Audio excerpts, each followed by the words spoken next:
एकनाथी भागवत अध्याय 2 ओवी क्रमांक 419 व 420. ज्याची सहसा प्राप्ती नव्हे ते निजचित्तीचे चिंतावे. तवम आत्मप्राप्तीची प्राप्ती पावे.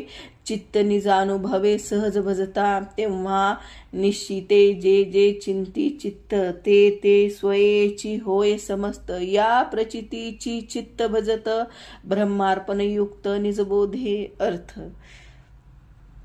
ज्याची सहज प्राप्ती होत नाही त्याचे चित्त चिंतन करावे, पण चित्त स्वभावानु भजू लागले असता ते आत्मप्राप्तीला सहज प्राप्त होते. तेव्हा चित्त निश्चय करून जे जे चिंतन करू लागते ते ते स्वतः तेच बनते. या प्रचितीने चित्त स्वानुभवाने ब्रह्मार्पणयुक्त भजन करते.